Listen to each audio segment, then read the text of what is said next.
시청자 여러분 안녕하십니까? 뉴스 현장 시작합니다. 더불어민주당이 오늘 김병기 전 원내대표의 빈자리를 채울 새 원내대표를 선출합니다. 지방선거 출마를 위해 사퇴한 최고위원 3명 후임을 뽑는 보궐선거 결과도 곧 결정됩니다. 자세한 내용 취재기자 연결해 알아보겠습니다. 자, 변정현 기자, 민주당 새 원내대표는 언제 결정이 되나요? 네, 더불어민주당은 오늘 오후 3시 30분쯤 새 원내대표를 선출하기 위한 의원총회를 엽니다. 의원총회에서 후보자 정견 발표와 의원 투표를 거친 뒤 권리당원 투표 결과와 합산해 원내대표를 결정합니다.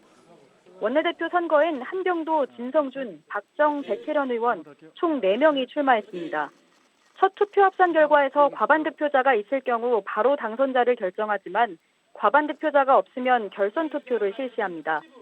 결선 투표가 없을 경우 오늘 오후 5시 반쯤, 결선 투표를 실시할 경우 저녁 7시쯤 새 원내대표가 발표될 전망입니다. 새 원내대표 임기는 5월 중순까지 4개월가량입니다. 최고위원 보궐선거엔 또 어떤 후보들이 출마했습니까? 네, 3명을 뽑는 최고위원 보궐선거엔 문정복, 이건태, 이성윤, 강득구 의원이 출마했습니다. 최고위원은 권리당원 투표와 중앙위원 투표를 50%씩 합산해 선출됩니다. 정청래 대표 측 인사인 문정복, 이성윤 의원과 비당권파인 이건태, 강득구 의원 중 어느 쪽에서 한 명의 탈락자가 나올지 주목됩니다. 오늘 결정될 두 선거 결과에 따라 정대표 체제 지도부 성격도 달라질 전망입니다. 지금까지 정치부에서 전해드렸습니다. 강선우 무소속 의원에게 공천헌금 명목으로 1억 원을 건넨 혐의를 받는 김경시 서울시의원이 오늘 오후 귀국하는 것으로 파악됐습니다. 당초 내일 새벽으로 예정됐던 귀국 일정을 앞당겨 돌아오는 건데요. 경찰은 귀국 직후 김 시의원을 빠르게 소환해 조사하겠다는 입장입니다. 김예나 기자입니다. 2022년 지방선거 과정에서 당시 더불어민주당 소속이었던 강선우 의원에게 공천헌금 명목으로 1억 원을 전달한 혐의를 받는 김경 서울시 의원이 오늘 오후 인천공항으로 귀국하는 걸로 파악됐습니다. 경찰의 출국 금지 조치 전인 지난달 31일 자녀를 보러 간다며 미국으로 떠난 지 11일 만입니다. 경찰은 김 시의원이 귀국하는 대로 최대한 빨리 조사를 진행하겠다는 입장인데 미국 체류 기간 중 김 시의원이 2차례 텔레그램에서 탈퇴한 뒤 다시 가입한 정황이 드러나 휴대폰 교체로 통화 기록과 대화 내용 등 주요 증거가 사라졌을 거란 우려가 나옵니다. 앞서 김 시의원으로부터 돈을 받아 보관한 당사자로 지목된 강 의원의 전직 보좌관 남모 씨는 지난 6일 경찰 조사에서 돈을 받은 적이 없다고 진술한 걸로 알려졌습니다. 혐의 인정하셨습니까? 국민의힘은 오늘 김경시 의원의 늦은 귀국에 대해 논평을 내고 경찰이 이미 골든타임을 놓쳤다며 김 시의원에 대한 강제 수사에 돌입해야 한다고 촉구했습니다. TV조선 김예나입니다. 자, 리포트에서 보시는 정치권 쟁점들 짚어봅니다. 성치훈 민주당 부대변인, 김기흥 국민의힘 미디어 대변인과 함께합니다. 안녕하십니까? 안녕하세요. 자, 강선우 의원에게 1억 원을 건넨 의혹을 받는 김경 서울시 의원이 오늘 오후 도착하는 걸로 확인이 됐습니다. 이게 원래 내일 새벽 도착 일정이었는데 항공편을 바꿔서 앞당긴 건데 어떤 이유가 있다고 보십니까? 이미 입도 맞추고 증거도 인멸했기 때문에 이른바 견적을 다 뽑아보니 내일 들어오나 오늘 들어오나 큰 차이가 없다고 생각한 것 같습니다. 김경 의원이 언제 나갔냐? 작년 12월 31일이고요. 이른바 김병기 전 원내대표와 그다음에 강선우 의원 간의 녹취가 공개된 게 12월 29일입니다. 네. 그러면 이틀 만에 나간 거거든요. 그리고 12월 31일 날 나갔고 이번에 들어오면 한 열흘 동안의 기간이 있는데 어떻습니까? 휴대전화 바꾸고요. 그다음에 텔레그램 관련해서 다 삭제했을 개연성이 커지는 증거들이 나오고 있습니다.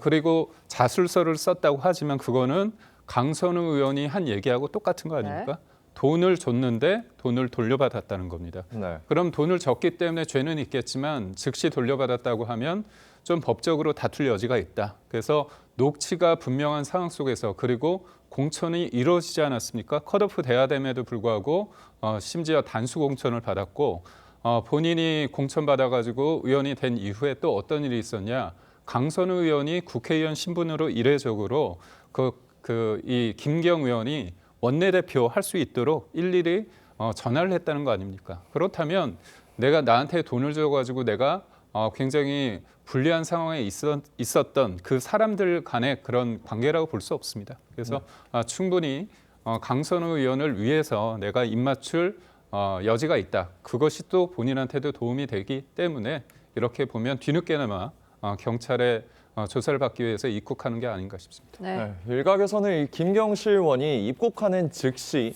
이 경찰이 압송하는 방안도 좀 거론되는 듯합니다. 아무래도 뭐 증거인멸이나 이 말맞추기 이렇게 수사가 지연되면서 이런 우려들이 나오는 것 때문이 아니냐 이런 관측이 좀 있어요. 맞습니다. 강제 수사 빠르게 진행을 해야죠. 이미 아까 말씀하신 것처럼 일단 김경시 의원의 미국 출국을 막지 못한 것부터가 일단 경찰이 너무 느슨하게 수사를 한 건 아니냐라는 지적을 받고 있잖아요. 네.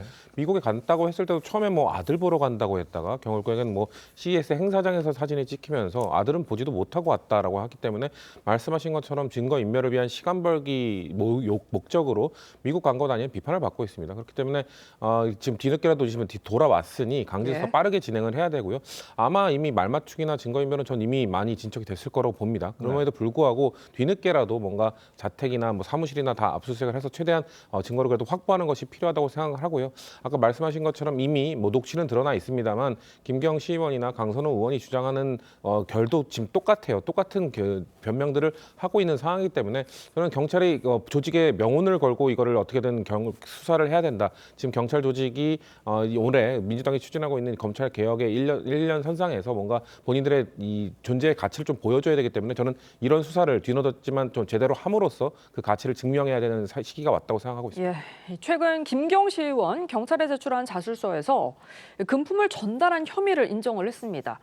하지만 공천원금을 중간에 받은 걸로 추정되는 전직 보좌관 이런 내용 모른다는 입장인데요. 지난 경찰 조사가 끝나고 의혹을 묻는 질문에는 말을 아꼈었는데 직접 들어보시죠. 혐의 인정하셨습니까? 1억 받으신 거 맞습니까? 김경시 의원한테 1억 받고 보관하신 거 맞습니까? 오늘 어떻게 설명하셨어요? 강선우 의원이 반환 지시했습니까? 네, 이 한쪽에서 뭐 돈을 줬다, 한쪽은 네. 또 뭐 돈을 받지 않았다. 뭐 이 좀 어떻게 좀 진실 규명이 이루어져야 될 거라고 보십니까? 녹취의 진실이 다 담겨 있다고 봅니다. 네. 그런 거 보면 강선우 의원이 김병기 전 원내대표한테 살려달라고 하지 않습니까? 저도 뭐 당협위원장을 하기 때문에 사무국장인 누군가한테 돈을 받았다고 하면 제가 관련해서 부적절하다고 하면 그 사무국장에 대해서 제가 혼내면 되잖아요. 네. 그런데 그거 관련해 가지고 당시 공관위원회 간사한테 김병기 전 원내대표에게 그렇게 사정사정하면서 살려달라고 하는 이유는 뭐냐면 네. 본인이 부적절한 어떤 행위를 했다는 겁니다. 사무국장이 잘못하면 사무국장을 뭐라고 하면 되는 거죠. 그리고 네네. 사무국장에 대해서 뭐 수사를 의뢰하거나 되는데 그게 아닌 겁니다. 결국은 뭐냐면 내가 부적절하게 돈을 내가 받았다는 게 사실상 그 녹취에 있습니다. 그리고 사무국장이 경찰 조사에서 뭐라고 얘기했냐면 쇼핑백을 받았다. 그리고 쇼핑백의 내용이 뭔지는 모른다. 이런 일부 내용도 있거든요. 그렇다면 그 1억 원의 존재를 그 강선우 의원 같은 경우는 쇼핑백에 1억 원이 있다는 걸 안다는 거잖아요. 그렇다면 그 돈이 사실 공천을 하는데 은밀하게 주는 거 아니겠습니까? 예. 그런데 그 김경시 의원이 왜 사무국장한테 돈이란 얘기를 했을 개연성은 전 낮다고 봅니다. 왜냐하면 김경 의원 입장이나 강선우 의원 입장에 중간에 어떤 브릿지 역할을 하는 사람이 있다면 나중에 이게 수가 틀렸을 때 일이 제대로 안 됐을 때 그게 어떻게 보면 나의 어떤 그런 것들을 발목을 잡는 그런 거로 쓸 수 있기 때문에 돈은 사실 이른바 직거래 형태로 되는 게 저는 맞다고 보거든요. 그런 관점에 있어서 사무국장은 일종의 제가 볼 때 강선우 의원에서는 면피로서 등장하는 인물이 아닐까 그런 생각을 해봅니다. 네, 김경시 의원에 대한 수사 결과가 강선우 의원에게 미칠 파장이 주목되고 있는데요. 말씀하신 것처럼 강선우 의원, 앞서 김병기 의원에게 도움을 호소하는 목소리 다시 한번 들어보시죠. 김경에 대해서 어떤 것에 대해서 이렇게 허락할 수 없습니다. 저는 통과시킬 수 없습니다. 이 김경에 대해서 정말 문제 있다는 거 아니겠어요? 이런 것만 봐도 정말 문제 있는 사람 아니겠어요? 그러면 컷오프를 갖다가 유지를 하셔야 됩니다. 저도 살려주세요. 너무 죄송해요. 정말 이게 원칙으로 해결해야 됩니다. 이게. 어찌 생각하겠어요. 정말 이런 사람이 네.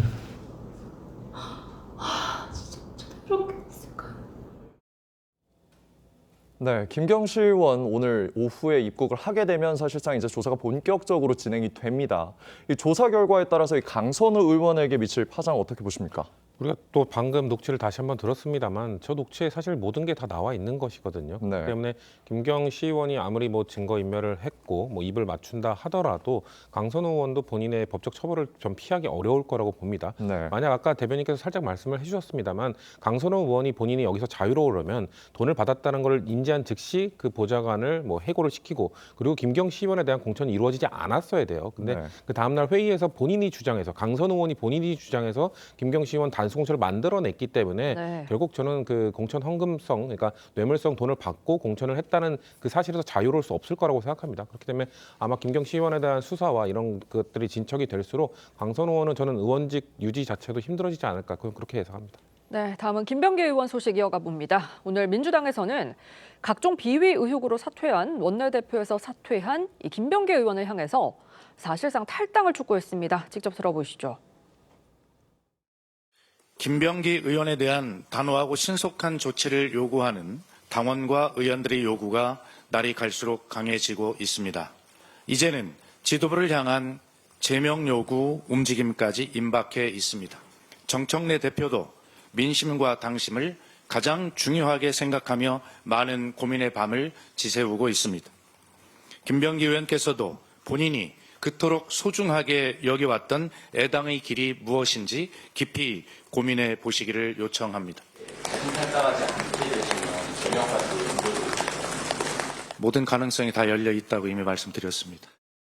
네, 방금 조금 전 들으셨던 대로 이 김병기 의원에게 애당의 길이 뭔지 고민해 보라고 했는데 왜 지금 민주당에서 탈당을 요구하고 나섰다고 보면 될까요? 그러니까 뭐 탈당을 먼저 선도적으로 한다 하더라도 징계 절차는 진행이 될 겁니다. 네. 강선우 의원도 우리가 기억하다시피 탈당한 다음에 제명 조치가 이루어졌잖아요. 그렇기 때문에 김병기 의원에게 지금 본인이 쫓겨나듯 당을 나가는 것보다 본인이 스스로 나가는 것이 그래도 끝까지 마지막까지 좀 당을 위한 것 아니겠냐라고 저는 박수현 수석 대변인이 이 지도부나 민주당 내부의 생각들을 좀 전달한 거라고 생각을 하고요. 네. 왜냐하면 김병기 의원 본인은 뭐 억울하다 해명하겠다고 합니다만 이렇게 하루하루 지날 때마다 그게 계속해서 누적돼서 민주당에게 피해가 되고 또 이재명 정부에 피해가 되고 있거든요. 아마 탈당을 하더라도 뭐 그 사람들은 김병기 전 원내대표를 민주당의 전 원내대표를 기억할 겁니다. 그리고 결국 만약에 그 유죄가 되든 무죄가 되든 그 결과에 대해서도 민주당 의원에 대한 판결로 기억을 할 텐데 그렇기 때문에 결국 그 본인의 이런 판결이 나오기 전에 최대한 당의 부담을 조금이라도 덜어주는 방향은 자진 탈당하는 것 아니겠냐라는 네. 그렇게 간곡한 좀 표현을 하고 있는 것 같습니다. 저는 김병기 의원이 결단해야 된다고 생각합니다. 네, 대변인께서는 김병기 전 원내대표가 네. 어떤 선택할 거라고 보십니까? 지난주 한 방송에서 김병기 전 원내대표가 명시적으로 얘기했습니다. 난 네. 탈당하지 않겠다. 네. 그리고 제명을 하더라도 내가 탈당계는 제출하지 않겠다 그 얘기를 했습니다. 그게 뭐냐면 좀 일종의 저는 믿는 구석이 있다고 봅니다. 이 정도 됐으면 탈당을 하고 탈당과 더불어 제명 조치를 해야 됨에도 불구하고 민주당이 이렇게 미온적으로 제명보다는 탈당을 읍소하고 있는 형국은 뭘까요? 그러니까 결국은 김병기 전 원내대표가 지난 총선에서 보여줬던 비명 횡사와 친명 횡재의 과정 속에서 이른바 친문들을 대상으로 칼잡이 역할을 했다는 그런 측면이 있고요. 우리가 듣고 있는 그 녹취 누가 딴 겁니까? 제3자가 딴 게 아니라 김병기 전 원내대표가 강선우 의원과의 대화 속에서 녹취를 남겼습니다. 네. 이분이 국정원 출신이고 또 인사 관련한 일을 했습니다. 그러면 녹취도 있고 인사 파일도 여러 개가 존재할 수 있다는 거거든요. 그래서 누군가 총대를 매서 제명시키자 이 얘기를 못하는 이유가 뭐냐면 그 사람의 어떻게 보면 김병기 전 원내대표의 그 파일에 아니면 녹취에 있을 수 있기 때문에 누구도 고양이 목에 방울을 못 따는 형국이라고 봅니다. 이거는 결국 개인의 어떤 비리, 휴먼 에러가 아니라 시스템 에러고 그 과정 속에서 여러 사람들이 걸쳐 있고 무엇보다도 그 당시에 이 문제에 있어서 여러 가지 또 당 지도부도 연결될 가능성이 있기 때문에 본의 아니게 제명을 시키고 싶지만 제명 아닌 탈당을 요청하지만 읍소하지만 김병기 전 원내대표는 그냥 아무것도 안 할 것이다 이렇게 생각합니다. 네, 이런 가운데 또 다른 의혹이 불거졌습니다. 저희 TV조선 단독 보도인데요. 김 의원 취업 청탁을 배경으로 차남과 두나무 대표의 만남을 주선했던 걸로 알려졌습니다. 그런데 두나무 취업에 실패하자 김병기 의원 두나무를 향해서 공세에 나섰다는 의혹이 나오는데요. 직접 들어보시죠. 우리나라 그 가상자산 거래소의 가장 큰 문제가 저는 뭐니 해도 뭐 특정 거래소의 그 독과점이라고 생각을 합니다. 독과점이 일단 되면은 그게 반드시 부작용과 부패를 낳기 마련이죠. 네, 김병기 의원 이 보좌진들에게 이 두나무를 겨냥한 보복성 질의를 준비시킨 것으로 알려졌는데 이게 사실이면 좀 문제가 있어 보이긴 합니다. 그렇죠. 근데 일단 질의 자체는 문제가 없긴 하죠. 왜냐하면 네. 저 업체가 실제로 이 가상화폐 거래소 시장에서 독보적인 1위 기업이기도 하고 워낙 잘 나가는 기업이기 때문에요. 그렇기 때문에 당시 언론에서도 저런 내용을 지적하긴 했었고 다른 네. 의원들도 비슷한 문제의식을 갖고 있었을 겁니다. 근데 네. 문제는 지금 김병기 그 의원의 아들이 이 경쟁업체 에 지금 취업을 한 상황이었고 네. 그렇기 때문에 이 질의가 사실상 보복성 아니었냐라는 그 의혹에서 자유로울 수가 없는 거죠. 그리고 예. 아마 그러면은 저는 질의가 문제가 없었기 때문에 아마 보좌진들이 이걸 폭로한 거기 때문에 보좌진들이 아마 어떤 식으로 이거를 준비하라고 시켰는지 이것과 관련된 자료를 제출했다면은 그러면은 보복 질의가 되는 거죠. 만약에 그게 없다면은 정상적 질의라고 아마 김병기 의원은 할 얘기가 있을 겁니다. 그런데 네. 폭로한 입 측에서는 아마 그냥 그 주장만 일방적인 주장만 한 것이 아니라 아마 증거를 제출했을 것이기 때문에 이거에 대해서도 김병기 의원이 아마 수사나 조사 과정에서 아마 이걸 해명해야 될 거라고 보고 있습니다. 네, 지금부터는 이해훈 장관 후보자와 관련된 쟁점들 짚어보겠습니다. 저희 TV조선 단독 보도로 이해훈 장관 후보자가 자신에 대한 비판 기사를 반박하는 댓글까지 보좌진들에게 직접 달게 한 정황이 드러났습니다. 무슨 일이 있었던 건지 이해훈 후보자와 보좌진의 당시 녹취부터 들어보시죠. 전화하셨는데요. 왜 직원들이 댓글로 대응을 안 하냐 하셨는데 다 같이 나가갈래요. 이거 고소고발 넘어서 빨리 콩밥 먹이라고. 댓글을 그냥 친하게 달지 말고 빨리 서로도 안 나오니까 기소를 못한 거 아니냐 이런 식으로 대응을 하라고 하는데 정말 네, 조금 전 들으신 거 보좌진들끼리의 녹취 내용입니다. 이 이해훈 후보자가 이 자신에 대한 비판적 댓글을 다 삭제하라고 지시했다는 의혹에 이어서 이 반박하는 댓글까지 작성하라고 지시했다는 겁니다. 녹취를 들어보면 이 티나게 달지 말라고 이 구체적인 정황까지 지시하는데 이 보좌관은 좀 정상적인 지시로 보기 어려웠다는 겁니다. 좀 어떻게 보십니까? 범죄죠. 어떻게 보면 티나지 않게 구체적으로 범죄에 대해서 걸리지 않도록 어떤 구체적인 지시까지 했다면 그거는 명백한 의도와 인식 하에서 이루어지는 어떤 지시라고 저는 볼 수밖에 없습니다. 네. 저는 이제 이해훈 전 의원 지명자를 보면서 안타까운 게 뭐냐면 이제까지 관련된 그 갑질, 이른바 이제 녹취를 보면 굉장히 폭언을 하면서 화를 내는데 그 내용이 뭐냐면 언론 관련해서 스크린을 잘 못하거나 아니면 댓글 관련된 거잖아요. 그러면 본인과 관련된 여러 가지 언론에 대한 평가, 그 주변의 평가에 대해서 굉장히 민감한 것 같습니다. 본인이 보더라도 문제가 있다는 걸 인식하는 겁니다. 왜냐하면 내가 내 스스로 당당하면 주변에 뭐라고 한들 그거에 대해서 그렇게 의식할 필요가 없거든요. 네. 그러니까 의식하면 진다가 그런 말이 있지 않습니까? 그만큼 본인이 주변에서 좋은 평가를 받지 못하고 언론도 그렇게 좋은 평가를 안 한다는 걸 인식하고 있다는 겁니다. 그럼에도 불구하고 본인이 바뀌어야 되는데도 불구하고 그러지 않고 내 주변 사람들을 힘들게 해서 바꾸고자 한다. 이게 전형적인 갑질이고요. 이번에 나온 녹취도 보면 똥오줌 못 가린다 그런 내용도 있던데 저는 첫 번째 공개된 녹취 중에서 내가 너를 죽였으면 좋겠다. 이 발언을 보면서 이 사람의 모든 것들을 드러낸다. 예. 그렇기 때문에 이분은 뭐 여타 의혹도 소위 말해서 한 트럭이지만 기본적으로 인성 자체가 문제다. 이렇게 평가합니다. 네, 이런 가운데 이 후보자를 향해 새로운 의혹이 또 제기가 됐습니다. 오늘 국민의힘 박수영 의원이 이해훈 후보자가 아들들이 집 근처에서 편안히 공익근무할 수 있도록 영향력을 행사했다. 이렇게 주장을 했는데 국민의힘에서 제기를 한 의혹이니까 좀 설명을 해주시죠. 자제분이 3명인 것 같습니다. 근데 이제 두 번째 아들분이 공익을 하셨는데요. 차남이 2014년에 근무를 했는데 이게 굉장히 집에서 가까운 이른바 서초구에 있는 지역 아동센터라고 합니다. 그런데 이 차남 말고 그 이외에 이런 기회를 거기에서 갖는 사람이 없다는 겁니다. 이것도 대예외적이죠. 그러니까 우리가 위인설법이라는 게 한 사람을 위해서 법을 만드는 거고 네. 위인설관은 한 사람을 위해서 자리를 만드는 거 아닙니까? 그 대표적인 위인설관, 위인설직이라고 할 수 있고 3남도 있는데요. 이 사람은 방배경찰서에서 근무를 했답니다. 집에서 2.5km 떨어진 예. 직주 근접 공익요원 활동을 했는데 10년 동안 기록을 살펴보니까 유일하게 방배경찰서에서 3남이 복무를 시작했던 2019년부터 21년까지 3년만 공익 요원을 받았다는 네. 겁니다. 그러면 자기 자식들을 위해서 영향력을 행사해서 딱 그 사람 맞춤형으로 자리를 만들었다는 거잖아요. 이 정도 되면 이거 뭐죠 이게 본인의 어떤 직위와 어떤 영향력을 통해서 사적인 지극히 자기 자식들을 위해서 어떤 행동을 했다면 이거는 도덕적인 걸 넘어서 법적으로 처벌받아야 될 대목입니다. 네.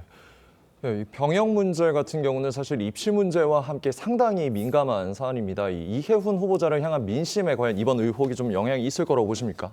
더 악화가 되겠죠. 안 그래도 여론은 지금 좋지 않은 상황입니다. 네. 근데 지금 이 병역과 관련된 특히나 대한민국에서는 이 병역 의원은 상당히 민감한 부분이기 때문에 아들이 한 명도 아니고 이 두 명이나 이렇게 글쎄요. 저는 의혹이 상당히 공교롭다라는 생각이 들 정도로 네. 들여다봐야 될 문제로 보여지고요. 예. 아마 이런 문제가 만약 사실로 밝혀지거나 조금 더 증거가 추가로 나오게 된다면은 저는 이혜훈 후보자가 과연 인사청문회까지 갈 수 있을 것인가. 저희 당에서는 이혜훈 후보자의 이런 도덕적 문제에 대해서 다 괜찮다, 덮고 가겠다 이런 자세가 아닙니다. 인사청문회에서 정책적 검증을 좀 그래도 해보고 본인의 해명을 좀 들어보자라는 취지인 거지 이렇게 드러나고 있는 의혹들에 대해서 우리는 전혀 문제가 없다고 생각한다는 게 아니기 때문에 네. 이것이 여론에 더 악영향을 미치고 민심이 더 안 좋게 된다면은 저희 당에서도 아마 이혜훈 후보자에 대한 입장이 좀 더 바뀌지 않을까라는 생각을 해봅니다.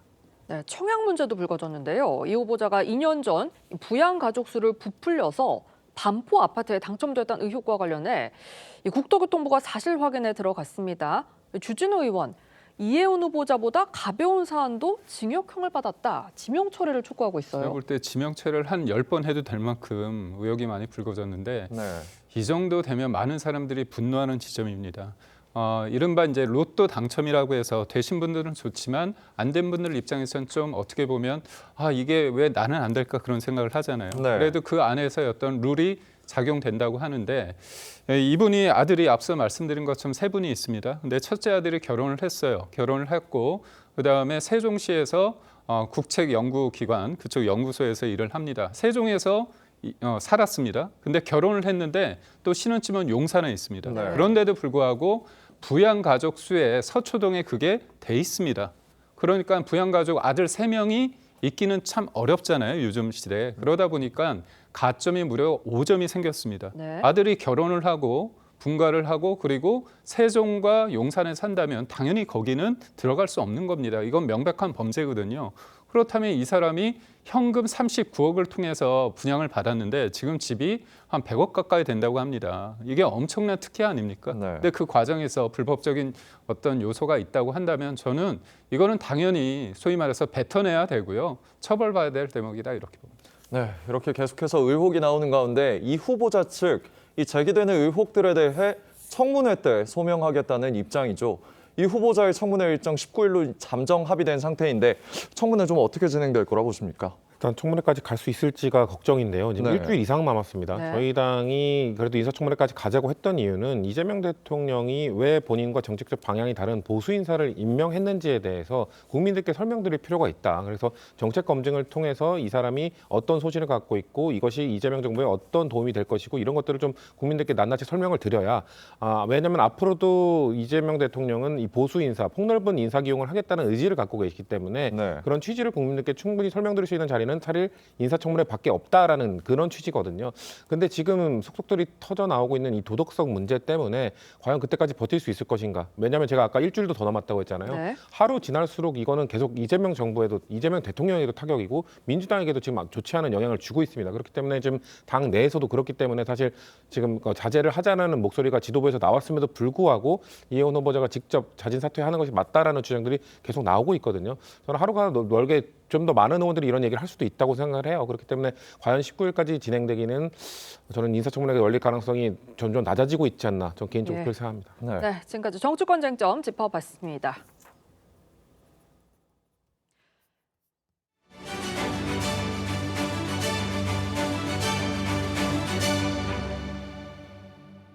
북한 김여정 노동당 부부장이 무인기 침투 사건에 대해 사태의 본질은 행위자가 군부냐 민간이냐가 아니라 한국발 무인기가 우리 영공을 침범했다는 거라고 주장했습니다.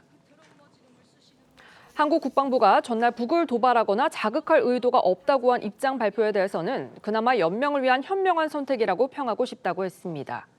김여정은 민간 수행이라도 국가안보의 주체라는 당국이 그 책임에서 벗어날 수는 없다며 한국은 그 대가에 대해 심중히 고민해야 할 거라고 위협했습니다. 청와대는 오늘 북측에 대한 도발이나 자극 의도가 없음을 다시 한번 확인한다고 밝혔습니다.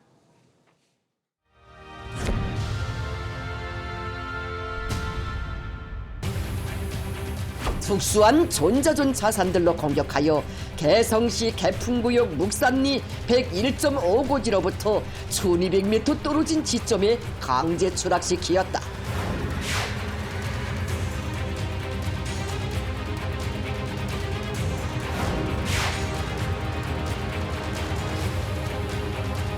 서울의 불량배 정권이 교체된 이후에도 국경 부근에서 한국 것들의 무인기 도발 행위는 계속되었다. 북측같이 버티려고 이전 용사자가 이 나라를 지켜주시길.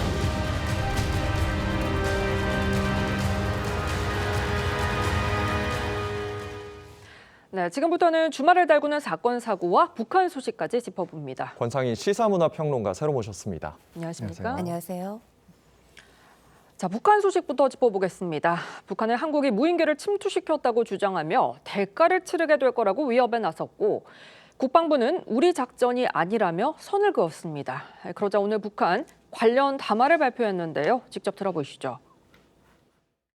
한국 군부가 자기들의 행위가 아니며 우리에게 도발하거나 자극할 의도가 없다는 공식 입장을 내놓기는 하였으나 한국 영역으로부터 우리 공화국의 남부 국경을 침범한 무인기 실체에 대한 구체적인 설명은 반드시 있어야 할 것이다. 명백한 것은 한국발 무인기가 우리 국가의 영공을 침범하였다는 사실 그 자체이다. 네, 북한이 우리 국방부의 해명을 두고 이 현명한 선택이라고 언급하면서도 민간단체 소행으로 발뺌하면 수많은 비행시를 보게 될 것이라고 위협했습니다. 발언 의도가 어떻게 될 거라고 보십니까? 저는 진짜 북한이 얘기를 할 때 현명한 선택이라고 했잖아요. 네. 우리 국방부에. 우리 국방부가 어떻게 했습니까? 북한의 어떤 주장이 나오자마자 우리가 그런 거 아니야. 우린 도발하거나 자극할 의도가 없다. 그런 얘기를 했습니다. 그러면서 민간 쪽에서 좀 보낸 거 아니냐. 그래서 그거 알아본 다음에 문제가 있으면 처벌하겠다. 그런 얘기까지 했습니다. 북한 입장에서 얼마나 좋습니까? 내가 한마디 하니까 알아서 다 일사천리로 하네. 도발할 의지가 없다, 자극할 의지가 없다 얘기를 하면서 민간이 잘못하면 우리가 처벌할게 이런 얘기를 하는 겁니다. 예. 이게 정상적인 대북 관계가 맞습니까? 남북 관계가 맞습니까? 심지어 이재명 대통령께서 이번에 시진핑 주석 만나고 왔을 때 그 인터뷰를 통해서 그 기자 질문에 대해서 뭐라고 했습니까? 우리가 오랫동안 북한을 군사적 공격 행위를 했다. 그런 얘기까지 했습니다. 아니 우리가 북한에 대해서 군사적 행동을 한 게 뭐가 있습니까? 그러면서 북한이 굉장히 어떻게 보면 불안했을 것이다 얘기를 하는데 북한 입장에서도 이재명 대통령과 이재명 정부의 여러 가지 상황을 봤을 때 우리가 뭐라고 얘기하면 알아서 속된 말로 기는구나 그런 굴종적 자세를 인지하고 있기 때문에 저런 황당한 얘기를 하는 겁니다. 그렇기 때문에 이 부분에 있어서는 이재명 정부가 어떤 부분에 대해서 단호한 대처와 입장을 갖느냐 이게 굉장히 중요한데 굉장히 북한에 대해서 굴종적인 자세를 견제하기 때문에 이런 현명한 선택을 했다 이런 얘기까지 나오는 게 아닌가 싶습니다. 굴종적인 자세라고 말씀까지 해주셨는데 우리 정부가 지금 유화 정책 펴고 있잖아요. 대응이 적절하다고 보시나요? 근데 민간에 그런 비행기를 보내면 그럼 처벌을 해야지 놔둡니까?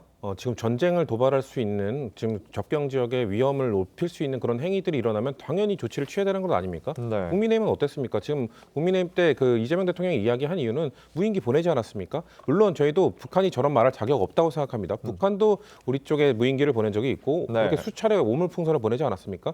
그런 거에 대해서 단 한 번도 사과하지는 북한이 저런 말할 자격이 있느냐라는 말씀을 드리고 싶은데 그럼에도 불구하고 민주당 정부가 유화 정책을 그래도 펼치려고 하는 이유는 윤석열 정부 때 어땠습니까? 그렇게 그 군사 관계를 긴장시키고 뭔가 고도되다 보니까 접경 지역의 국민들이 얼마나 많은 피해를 받았습니까? 네. 그럼 접경 지역의 그 주민이 그때 국회 회의장에 와서 정말 피눈물을 흘리면서 정말 저 병음 방송도 멈추게 해달라라고 한번 절규하던 건 전 잊을 수가 없습니다. 우리가 아무리 북한에 대해서 불만이 있고 그렇다고 해서 강경 태세로 갔을 때 피해를 보는 거는 접경 지역의 국민들이었거든요. 국민들의 안전과 그 편안한 삶을 위해서는 저희가 충분히 유화 정책을 펼쳐도 전 괜찮다고 생각합니다. 네, 다음은 다카이치 일본 총리 소식입니다. 다카이치 총리가 대만에서 아주 인기가 높다고 합니다. 2달 전 대만 유사시 개입을 시사하는 발언을 했기 때문인데 급기야 다카이치 총리 얼굴을 넣은 초콜릿까지 대만에서 나왔다고요? 네, 그렇습니다. 대만의 한 식품업체가 다카이치 총리 취임을 기념해서 관련 초콜릿을 만든 건데요. 이게 애초에는 비매품이었습니다. 그런데 다카이치 총리의 대만 내 인기가 올라가고 이 관련 소식이 뉴스와 SNS를 통해서 알려지게 되면서 관심도가 급증하게 됐습니다. 그러면서 지금 이게 뭐 예약 판매가 되고 있다 이런 소식이 들리고 있는데요. 일본과 대만의 우호 상징으로 보여집니다. 또 이뿐만 아니라 대만 내에서 일본 여행 붐이 일었어요. 일본 여행 패키지들도 출시되고 있는 상황인데요. 네. 중국 견제 속에서 민간 차원의 어떤 대일 친화가 강화되는 모습이 아닌가 싶습니다. 네, 다카이치 총리의 인기 이 일본에서도 이어진다고 합니다. 이 다카이치 총리가 드는 뭐 가방이나 펜까지 따라 사고 뭐 옷과 생활을 모방하는 이런 현상도 나타난다면서요? 네, 이런 현상을 이름하여 사나카츠라고 부릅니다. 예. 네. 네, 다카이치 총리의 애칭이 사나잖아요. 그리고 팬덤 현상을 카츠라고 불러서 이 두 단어가 합쳐져서 사나카츠라고 하는데요. 정치 지지에서 출발해서 이제는 다카이치 총리의 생활 방식을 따라하는 그런 모습입니다. 네. 사실 일각에서는 일시적인 붐에 그치지 않겠느냐 이런 전망도 나오기는 합니다만 지금 젊은 층의 지지율, 사실 전체 지지율이 한 70%가량 넘어서는 상황이고요. 10대 후반에서 30대까지의 지지율이 80%가량 육박하는 상황입니다. 그러다 보니까 젊은 층의 정치 참여를 촉진하지 않겠느냐 이런 가능성도 제기되고 있습니다. 네, 다음 소식입니다. 이 영화계의 큰별 안성기 씨가 영면에 들었지만 이 훈훈한 미담은 계속 이어지고 있습니다. 안성기 씨 국민 배우로 생활이 넉넉한 편이었을 텐데요. 이 이명세 감독에게 이 그랜저 차량을 사도 되는 걸 진지하게 좀 논의한 적이 있다면서요. 안성기 씨가 스텔라 차량을 샀다고 해요. 근데 네. 그 차량을 타고 이제 차를 바꿀 시점이 돼서 그랜저 당시에는 좀 고가 차량이기는 했습니다만 그 당시 80년대 90년대만 하더라도 충무로에 잘 나가는 일명 스타들 외제차 타는 경우 상당히 흔했어요. 네. 그런데도 불구하고 내가 고가의 차량을 가지고 영화 촬영장에 가면 위화감이 생기지 않겠느냐 이런 고민을 이명세 감독에게 직접 털어놓은 것이라고 합니다. 이 일화 그러니까 고인이 얼만큼 세심하게 공감 능력을 가지고 있고 주변을 배려했는지를 알 수 있는데요. 사실 톱스타로서 어떤 자기 유지보다는 현장 분위기를 최우선으로 한 태도 때문에 영화계 관계자들로부터도 정말 완벽한 선배다 이런 평가를 받기도 했습니다. 요즘 영화계가 빙하기를 겪고 있잖아요. 네. 그럼에도 탑스타들의 몸값은 계속해서 치솟고 있는 상황입니다. 이런 상황에서 안성기 씨의 이 일화 시사하는 바가 크다고 생각됩니다. 네, 지금 안성기 씨뿐만이 아니라 이순재 씨, 윤석과 씨 같은 오랜 시간 우리 곁을 함께했던 배우들이 떠나면서 아주 허전한 분위기인데 이런 빈자리를 채워주는 특별한 배우들이 있다고요? 네, 그렇습니다. 고령에도 불구하고 연기 열정, 무대 열정을 불태우는 배우들이 많은데요. 네. 박근영 씨와 정동환 씨가 연극 더 드레스에서 셰익스피어 극단 선생님 역으로 호흡을 맞추고 있고요. 또 80대 여배우들이죠. 김영옥 씨, 김용림 씨, 손숙 씨가 연극 노인의 꿈에서 춘혜 역으로 열연했습니다. 지금 1월 9일부터 이 공연 시작되고 있고요. 또 박정자 씨 역시 5년 만에 뮤지컬 빌리 엘리어트에서 할머니 역으로 복귀한다는 소식 전해주고 있는데요. 이 연극계를 통해서 세대와 경험을 잇는 이 원로 배우들의 활동, 후배 배우들에게도 큰 힘이 되고 있어 보입니다. 네, 지금까지 한 주가 된 화제가 된 이슈들 짚어봤습니다. 세 분 말씀 여기까지 듣겠습니다. 감사합니다. 고맙습니다.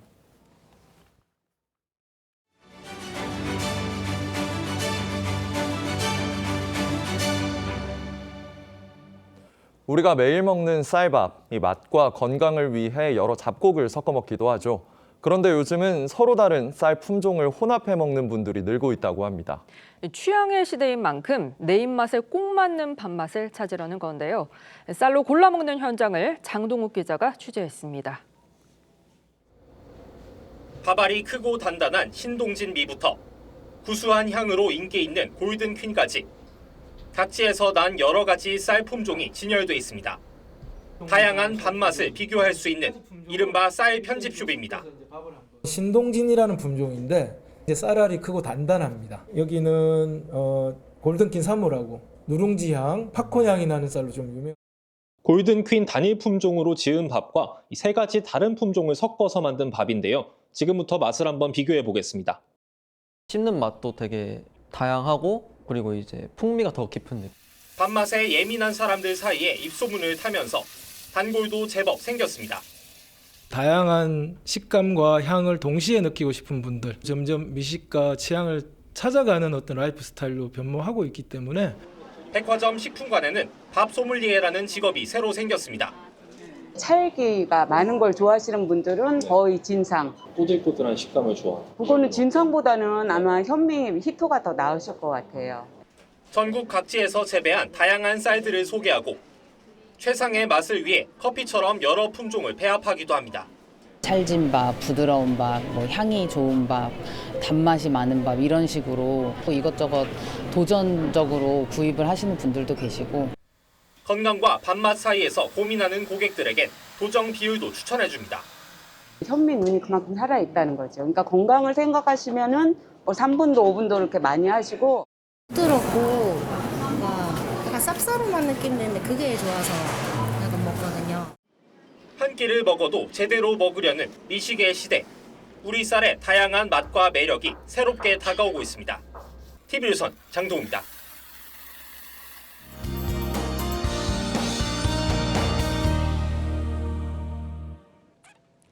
강한 한기가 내려오면서 날이 급격하게 추워졌습니다. 현재 곳곳에는 한파주의보가 내려져 있고요. 강원 지역에는 한파경보가 발효된 곳도 많습니다. 오늘 서울의 아침 기온은 영하 8도 아래로 뚝 떨어졌고요. 한낮에도 영하 4도에 머물며 종일 춥겠습니다. 찬바람이 강해서 체감 기온은 이보다 더 낮겠고요. 주 중반까지 추위가 이어지겠습니다. 현재 일부 호남과 제주, 울릉도와 독도를 중심으로 눈이 내리고 있습니다. 오늘 저녁까지 눈이 이어질 텐데요. 전남 해안과 제주 산지에는 최대 10cm 이상, 울릉도와 독도는 최대 15cm의 눈이 더 내리겠습니다. 그 밖의 지역은 대체로 맑은 하늘이 드러나겠습니다. 다만 해안을 중심으로 바람이 무척 강하게 불겠습니다. 한낮 기온 보시면 서울이 영하 4도, 대전 영하 1도로 어제보다 6도에서 12도가량 낮겠습니다. 월요일인 내일은 중부지방을 중심으로 눈 예보가 있습니다. 날씨였습니다. 1월 11일 일요일 뉴스 현장은 여기까지입니다. 함께해 주신 여러분 고맙습니다.